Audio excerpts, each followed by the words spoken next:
What up, everybody? As the title says, what up, Bitcoin? Because what is really going on? There, would say is a slow news day, but I still ended up scrounging up a few news articles for you to read. A couple scams, PayPal and Venmo got a little bit easier in sending crypto. Metaplanet buys more Bitcoin. I'm not going to cover that article, but it is a slow day. So what up, Bitcoin? Like, you're just going sideways. Are people waiting for the debate going on tonight? I don't know. Also, we got like more friend tech news saying they're not going to get rid of it, but is it? I don't know. So yeah, let's just dive right on into the news because again,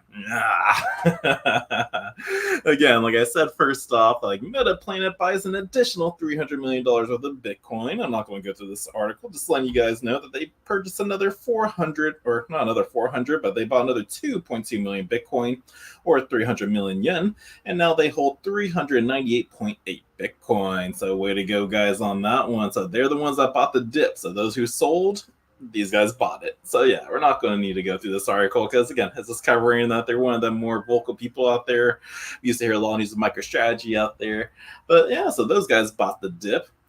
Also, I got to do a little correction from yesterday's video on Friendtech saying like they're not shutting down. Yeah, this article said that they were not. They're dismissing the shutdown rumors out there and how the token surged 60%. So I don't know. Like we covered the article where yeah, the users for them definitely went like down under, so they're not as active as they were a year ago. But if you look at the price from this rumor, the price shot up at least 60%. They're at 10 cents right now. But if you look at the long term for it, it is still down 100% pretty much from its all-time high of like $3. So yeah, let me know what you guys think. Is this token dead? Is it still alive? Is the project dead or still alive? Oh no, I don't think it has a chance on rebuttaling from that one. But no, those are at least just two little news things I just want to bring attention to because there's not much news out there and I don't want to cover those articles. But the first article I do want to cover is how PayPal and Venmo are making sending crypto a little bit easier by implementing the ENS names. So yeah, so instead of having to copy and paste or even trying to memorize the like OX39 super long digits, now you can just send crypto via a name. So yeah, that's what this article is going to cover.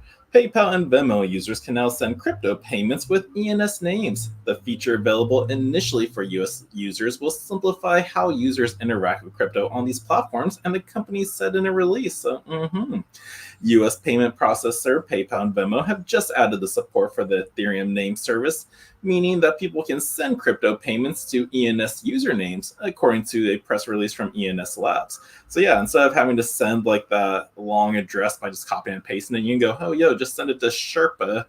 LLC.com or whatever. So yeah, that's pretty cool that they're integrating that. This new integration simplifies wallet address management and reduces the risk of errors, the company said in a statement.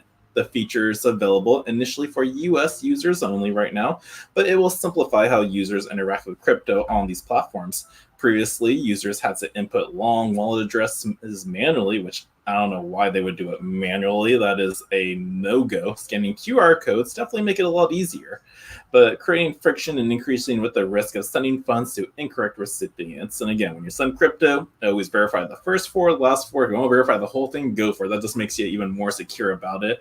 But never manually type it in. That is like a cause for just asking for trouble of you making a mistake and sending all your crypto to a wrong address, and then it's gone forever because there's no getting it back after that. But with ENS, users can now enter an ENS name directly into PayPal or Venmo to automatically retrieve and verify the associated wallet address. Now they're like, we're excited to bring ENS naming capabilities directly into the hands of millions of users through Venmo, PayPal Mobile, and PayPal Web, said Corey Whittaker, executive director of ENS Labs. As digital assets become more mainstream, our goal is to ensure managing those assets is intuitive and user-friendly. Now, ENS has been going to great lengths to add usability to its domain names. In February, the company announced it had partnered with web domain registrar GoDaddy to allow people to link a .com web address that they own to their ENS.eth name and therefore an Ethereum wallet address. I believe I did that for CryptoSherpa.LLC.com. So have I used it yet? No, but I have it. But this new integration is part of PayPal and Venmo's ongoing push to expand its presence in the crypto market. Earlier this year, PayPal extended crypto offerings with MoonPay integration to allow users to purchase crypto with debit and credit cards. PayPal also introduced PYUSD stablecoin on Venmo, enabling users to transfer stablecoins between both platforms. Now, working with PayPal and Venmo allows us to reach those who are new to the space and those who prefer to familiarity of Web2 payment platforms, added Marta Kira, Director of Business Development at ENS Labs. By bringing ENS to the platform they already know and trust, we're making it easier for users to navigate complexities of cryptocurrencies. Because again, people still don't understand cryptocurrency or even the blockchain technology as at all. I get a lot of people always coming in the crypto club going, yeah, I've dabbled in crypto, I bought it, it's on my Coinbase account. It's like that just tells me you don't really know about cryptocurrency. You just purchase it on the platform, or if you bought it on Cash App or PayPal, Venmo, whichever on one of these, it's like you just really don't understand the basis why self-custody is so important with it. So yeah, they are making it a little bit easier to send, but hopefully people do more research out there. But that is our first article I have for you. Next up, I saw this article yesterday on Monero. Being claimed that their transactions aren't really private, but this one's saying that a Monero expert fact-checked the chain analysis from this video. So yeah, let's go through this article. If you heard about it, we're going to hear, is it truly private or is it not? So yeah, Monero expert fact-checks chain analysis video claiming XMR transactions can be traced. Users can avoid sharing their IP address while using XMR by running their own node on the network, said former Monero committee member Cecilia Bermier. So a Monero committee member has refuted recent allegations based on a leaked chain analysis presentation to the IRS that implies that the privacy-focused cryptocurrency can be traced. Monero, or XMR, is the world's most popular privacy coin and is specifically built to hide the address and transaction of those on its network, because that's always the biggest problem with cryptocurrencies. Once you send a transaction, the public blockchain is viewable to anybody. So if you don't want people to know how much crypto you have, you want to try to hide it. So Monero, XMR is kind of one of those privacy tokens, which when you send a transaction, you can't see what's in that person's wallet.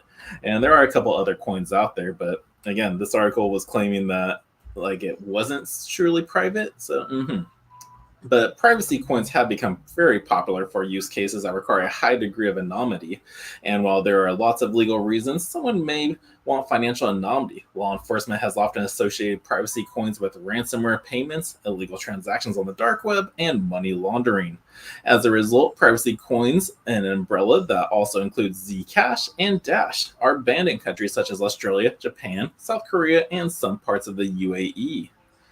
Now, the video from Chain Analysis, a blockchain analytics firm, demonstrated how it was supposedly able to trace transactions made using Monero from as far back as 2021. But for what it's worth, Chain Analysis hasn't made any public comments on the video yet.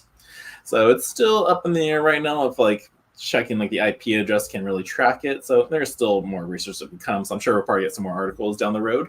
But Monero community leader Cecilia Bermier told Decrypt in a statement that the firm was only able to trace transactions using XMR because it set up its own Monero nodes, which were then used to track all the IPs which connected them.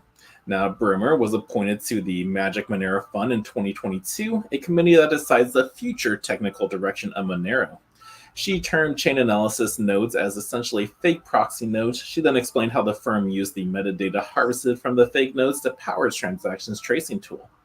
Now, a Monero node refers to an internet-connected device that runs Monero software. The nodes participate in the Monero network and secure transactions by enforcing its rules.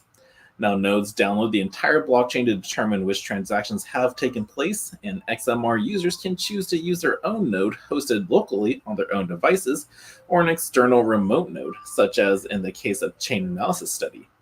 But Bermier, who also worked as blockchain consultant, feels that the incident shows that Monero users must run their own Monero node or use privacy-focused web browser Tor. So long story short, the strategy doesn't compromise on-chain privacy for users who avoid these fake nodes or use Tor, Bermier told Decrypt in a statement. In essence, protecting your IP address is key, as that's primarily what they can obtain. She added, without IP, they have nothing. So I guess VPNs are very useful in it, but I guess what she's saying is that you need to run your own node, especially on the Tor with a VPN, to really keep it private. Now, the Monero council member pointed to a partnership between Monero and cloud provider Umbrel, which she said can help users set up their own Monero nodes on their server or a Raspberry Pi. Running a node will allow users to send and receive payments without using external nodes out there. Now, this isn't the first time in 2024 that the privacy coin's main selling point has been called into question. A Finnish publication, MTV Jutset, claimed that Finland's National Bureau of Investigation, the KRP, was able to track transactions made using XMR. Now, but Burmer again refuted the claims, alleging that any tracing accomplished by the Finnish Bureau of Investigation was due to lapses in users' security hygiene when converting their Bitcoin to Monero. Monero still remains the world's largest privacy coin at the time of writing, with a market capitalization of $3.1 billion, but its market cap has dropped 3.1% in the past 24 hours, according to CoinGecko. So that kind of does make sense that it did drop after the first news article was actually announcing that, okay, it was tracked, so people probably got fearful of it, made some swaps. But again, like that transaction that happened in 2024, again, the Bitcoin blockchain is not private, and when someone made a trace to it, they were kind of able to track it from that point on. So unless they're moving it from like wallets to wallets, try to help it almost like a tornado cash thing, then it's pretty good. So yeah, so just all in all, if you want to keep your Monero transactions truly private, run your own Monero node, use the Tor browser, and yeah, if you need to learn how to do it, I think the Liberty laptop that Bitcoin Ben sells from Kinetic Solutions actually does that. So Monero still is the top private coin out there. And yeah, we just had the expert fact checked it because I'm sure a lot of people were just curious about this news article that popped up yesterday. But that is our Monero news for you. What other crypto news do I have for you? Again, it was kind of slow, so I'm actually glad I found some like actually crypto news articles for you. Now, this next one is just saying, going over how Paxos is set to expand to Arbitrum, which is an Ethereum Layer 2 network. So yeah, Paxos is set to launch its products on Ethereum's Layer 2 blockchain, Arbitrum 1. And Paxos Select stablecoins are currently available on Ethereum, the Polygon Proof of Stake network, and Solana so far. So stablecoin issuer Paxos is set to launch its products on the Ethereum Layer 2 blockchain, Arbitrum 1, as it expands its services.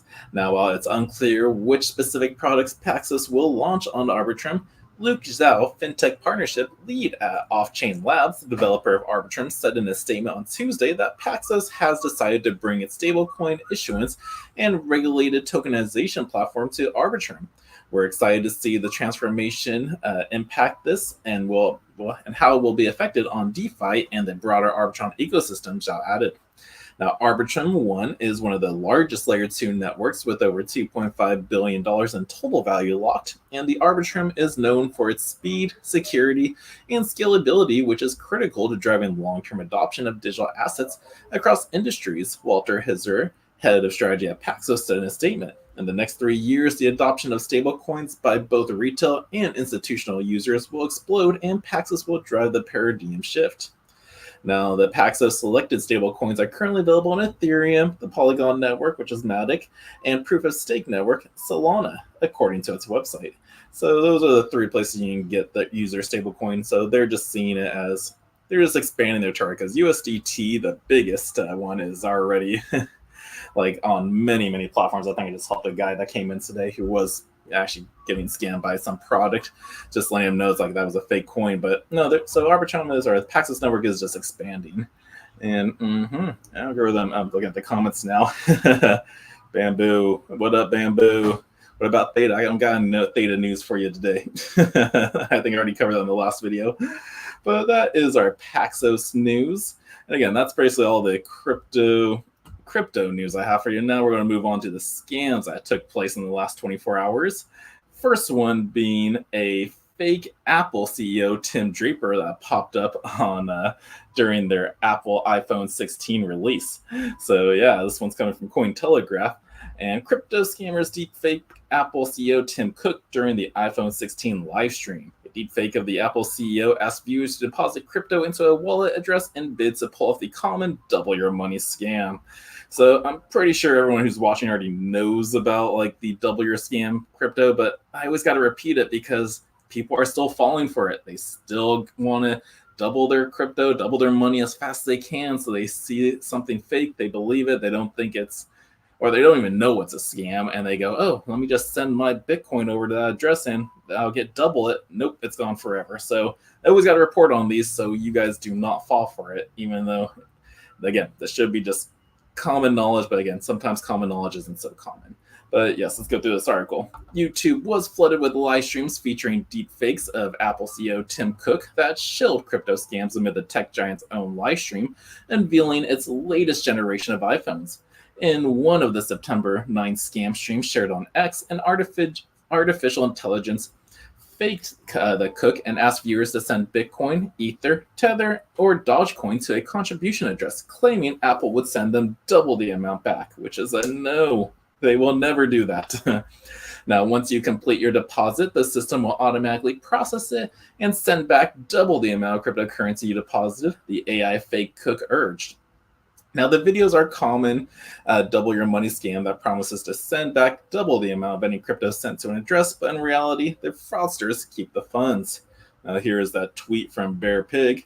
AI is getting way too good. 355,000 people watching a fake Apple account on YouTube that's promoting a massive crypto scam. LOL. The reason there are so many viewers is because the keynote today was at 12 p.m. Central. So again, like, scammers are going to try to time themselves now when stuff happens. Like, probably like the debate tonight, like during Trump and Kamala, there's probably going to be a couple of fake YouTube videos out there and then promoting the like double your scam, because that's how they do it. So be on the high alert for that. But the scam livestream coincided with Apple's September 9th Glow Time event, which it livestreamed on YouTube and unveiled its new iPhone 16 models. One scam stream was featured on YouTube channel that was made to appear as Apple US, complete with a legitimate verification tick. So they're going to try to make themselves look as legit as possible. So be on alert. Videos and screenshots shared to X show some bogus streams collected hundreds of thousands of views, but it's likely many of these were just bots aiming to give the stream legitimacy. So here's another tweet from Beshki Batanar. So breaking, Apple US channel hacked, and there is a fake AI video. So there's that. This is what it did look like. So, can we actually play it? Let's see. So yeah, look how AI is getting. Just it looks like Tim Cook himself, and there's the fake stream. So if you're watching my video, don't copy that. Do not click on that link. That's the scam, double your money. So please do not do that. But yeah, it's getting pretty intense with these AI scams. But if you can actually spot it, you're kind of getting over them. It's like, come on, stop spamming us. But YouTube support team acknowledged a scam in a September 9th X post, urging that users to report the video in the official reporting tool. The sham videos are no longer available, and the associated accounts are now closed. Now, this is just showing more of the tweets out there from it, the Apple scam, view directly on the video, and I really appreciate bringing this to our attention. But YouTube has not immediately responded to the request for comment on the live stream, but deepfake scammers become increasingly bold. Now, a growing number of high-profile individuals and events are becoming the targets of scammers who use deepfake technology to dupe users. In June, major Australian broadcaster Seven had its YouTube news channel hijacked by crypto scammers who posted videos of deepfake Elon Musk's talking about crypto. In the same month, YouTube was flooded with deepfake versions of Musk around the same time as the latest launch of SpaceX's Starship rocket, asking users to deposit crypto into a fraudulent double your money scheme. Now, concerns about AI-generated content have increased exponentially in the last few years, and the World Economic Forum highlighted all possible adverse outcomes of AI technologies in 2024 edition of its Global Risk Report. So AI has a little downside, but there's still also tons of benefits to AI.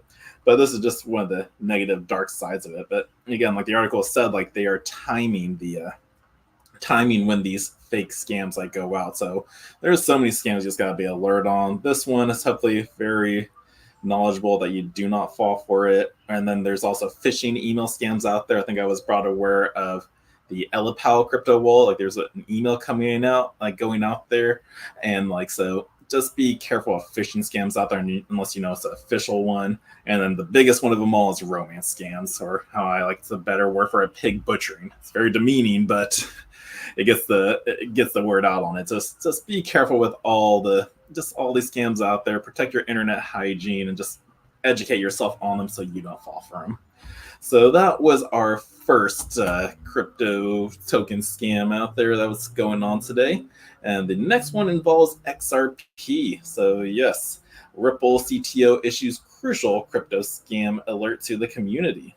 So, So David Schwartz announced this. Ripple CTO David Schwartz has once again cautioned the community concerning a crypto scam targeting users of unstoppable domains. The warning appears in one of his regular posts on X. However, he referenced another post showing the emails containing the fraudulent message. So no, unstoppable domains is not a token claim campaign. So yeah, if you get any email, again, this is the phishing scam I was talking about in the last video, just like phishing, like domain, like unstoppable domain will not be sending you out a token claim or anything. So if you get an email in your inbox or whatever, don't click on it, just put in your spam and forget about it. But the post from David Schwartz stems from an email first shared by X user Arjit, and the post of an email was shared with unstoppable domains users claiming a UDOM token is officially alive and up for rewards. Now this is what it looked like from the X post. So this is a scam link, don't go there. So this is what the email looked like. So unstoppable domains, devalued users after extensive development and meticulous refined are thrilled to announce the UDM token. So another way to like pretty much like get past this, like to tell that it's a fake one, is check the email address itself. Like it's not going to say it's from domain names. I'll probably be like Rajesh at yahoomail.com or something, but it's not going to be a legitimate email from the actual company itself. But Unstoppable Domains is a big name and major name service pioneer in the industry. While it remains relevant, its publicity has toned down in the past few months. The fake projections of a utility token is enough to get hawkers' hopes up. However, Arijit blew the cover off, noting that there has been no official announcement from the project itself. The Ripple CTO confirmed this dubious attempt, highlighting that clicking the associated link would lead to the scam and project's websites. Though some community members thought this was a mere attempt at banter, the message to be aware of phishing links notably resound. Now, unrelenting crypto scam push. The digital currency ecosystem is evolving rapidly, and so are the fraudsters operating on the market. While deceit is central to most crypto scams, Ripple CTO and other crypto executives have always warned users about the latest scams and how to stay safe. And what am I doing right now? I'm warning you guys, that way you guys are aware, because there's always a new person in the space, especially as Bitcoin gets more and more popular. People know nothing about it, and so that's why I'm trying to be on top of it, always reporting on any scam out there so you're aware of it. But besides phishing scams out there, impersonation remains another prevalent scheme that scammers use to get ahead of investors. David Schwartz, Brad Garlinghouse, and other high-profile crypto leaders are routinely victims of the impersonation. Like it wasn't too long ago, then remember when YouTube ads kept popping up, all these? Yeah, David Schwartz was one of the most common ones out there. I think we saw one with the Solana guy. Keep forgetting his name as well. But they were just popping up like no other, just being impersonators. So definitely be aware of that. And again, with artificial intelligence deep fakes now prevalent, many scammers have even upped the ante in a frantic bid to make their fraudulent proposition look more convincing. Despite the market downturn, the Unstoppable Domains trend shows that these scams are not going anywhere soon. So yeah, they are not. They're here to stay. So just be on high alert. And again, tonight during the debate, if you're watching on YouTube, just be aware of the double your crypto money scheme out there. It's not real. Don't send any crypto to it. You are not going to be getting it back. So just be very, very careful out there. But that, again, is all the news articles I have for you. Slow day in the crypto news, but that's what I was able to scrounge up for you. Bitcoin's price is just looking sideways right now. Again, so kind of reflecting the news. It's sustained around 57,500. Our Fear and Greed Index is still moving up. We're at 47. So people, again, are gaining more trust again in the space. They're going, oh, okay, we're back. We're not dipping down to 40,000. I'm sure a lot of people out there are probably going, no, we still may dip below it because, September's not over. So we'll see. There probably will be another dip. But again, just pick up the dips and hodl until it runs. It's like, how do you succeed? You buy low, then you sell high. So don't do the opposite of that. But I do hope you guys enjoyed this video. And if so, smash that thumbs up for me. Subscribe to the channel. And until next time, the Crypto Sherpa is out. Bye.